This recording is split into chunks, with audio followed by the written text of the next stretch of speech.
Persoalan Palestina masih menjadi perhatian dunia hari ini. Umat semakin menyadari bahwa Palestina sedang dalam penjajahan, sehingga ada kewajiban untuk membebaskan tanah Palestina dari pendudukan penjajah Zionis. Pembebasan ini tentu bukan dengan perdamaian sebagaimana gencatan senjata, tetapi mengirimkan militer-militer terbaik kaum muslimin untuk membantu pejuang di sana melawan tentara-tentara Zionis laknatullah. Para tokoh muslimah pun mulai menyadari hal ini.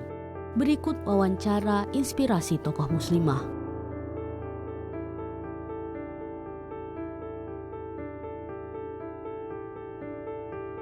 Gencatan senjata yang dilakukan oleh Zionis Israel kepada rakyat Gaza di Palestina adalah suatu hal yang sebenarnya sudah berulang-ulang kali mereka lakukan, dan pada kenyataannya mereka tuh selalu mengingkari, bahkan mencari titik kelemahan umat Islam untuk melakukan serangan yang lebih besar lagi. Oleh sebab itu, kita senantiasa jangan sampai lengah oleh himbauan-himbauan atau propaganda mereka seolah-olah seperti Palestina akan dibebaskan, akan dimerdekakan. Tapi kita tetap harus menyusun kekuatan Islam itu secara menjadi lebih besar lagi. Begitu juga terutama kepada para pemimpin negara di sekitarnya. Faham harusnya tentang tipu muslihat para Zionis Israel tersebut. Harus mewaspadai sebenarnya dari gencatan senjata ini, karena memang sudah terjadi beberapa kali pengalaman kita terhadap perilaku Zionis kepada Palestina. Itu mereka membuat akal-akalan saja. Terbukti dengan terjadinya kemarin bahwa gencatan senjata itu tidak ditaati oleh pihak mereka.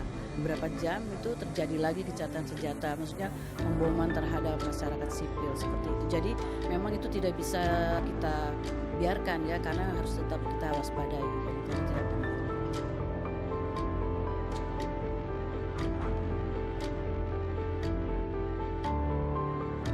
Pada hakikatnya Palestina itu memang sedang terjajah, bukan sedang terjadi perang.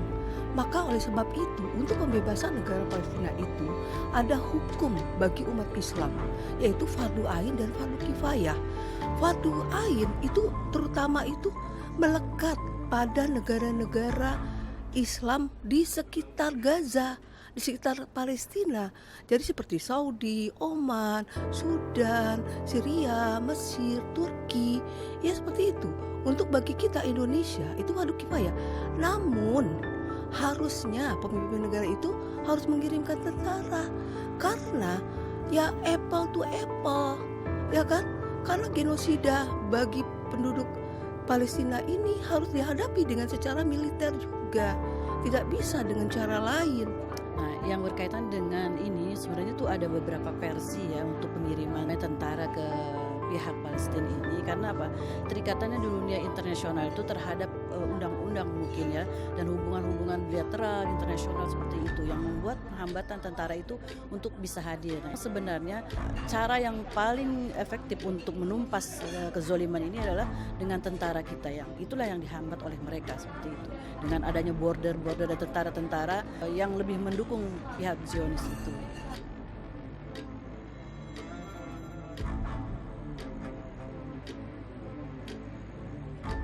Allah telah sebutkan bahwa pembebasan Palestina ini akan terjadi dengan berdirinya negara khilafah.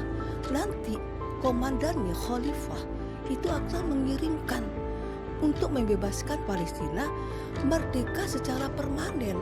Bersatunya seluruh umat Islam bukan hanya di Palestina, tapi seluruh umat Islam di seluruh dunia. Seperti itu. Jadi tidak bisa parsial.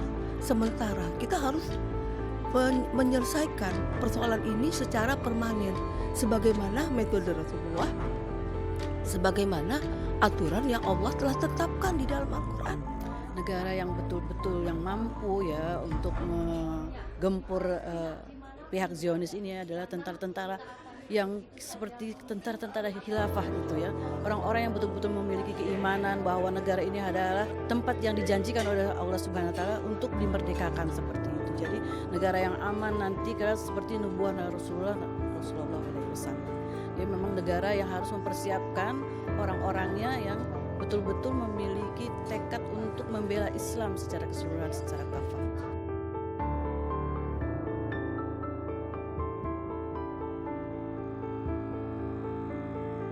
solusi dari Al-Quran itu yang datangnya dari Allah itu pasti benar dan pasti baik efeknya bagi seluruh manusia, bukan terkhusus Islam, tapi seluruh manusia. Oleh sebab itu, siapapun yang memusuhi agama Allah, yang mau keluar dari jalur-jalur yang Allah telah tetapkan itu, memang sudah sepatutnya diperangi, dimusuhi. Namun tentu saja Islam itu tidak serta-merta membombardir atau membantai orang-orang yang di luar dari agama Islam. Itu ada urutannya, bagaimana Islam itu mengayomi agama-agama di luar dari agama Islam, seperti itu. Jadi ya diberi penawaran, didakwahi, kemudian ditanya dengan baik, dan bahkan ada kafir zimni, di mana pada saat pemerintahan Islam tegak itu kafir-kafir zimni itu terlindungi. Nah, kafir zimni itu berarti orang di luar dari agama Islam, dia termasuk Yahudi, termasuk Nasrani, atau penganut agama-agama buatan manusia lainnya. Harus kalau kita mengakini dalam kehidupan sehari-hari sebagai salah satu dasar keimanan kita, harus kita yakini bahwa keimanan kita diuji dah dengan adanya peristiwa seperti ini. Itu menjadi iktibar kita bahwa negara kita ini sedang tidak baik-baik saja, gitu kan. Apalagi menghalangi kita untuk berbuat ya kebaikan terhadap saudara kita sendiri sesama muslim. Islam adalah agama sempurna dan paripurna. Islam diturunkan Allah Subhanahu wa Ta'ala sebagai penjelas atau solusi atas berbagai permasalahan manusia di muka bumi ini, tak terkecuali masalah Palestina yang dihadapi Muslim Palestina hari ini. Allah telah memerintahkan memerangi siapapun yang memerangi kaum muslimin dengan jihad fisabilillah.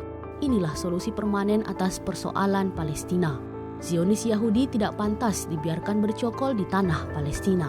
Namun, kekuatan yang mampu mengusir mereka hanya terwujud di bawah institusi khilafah Islamiyah.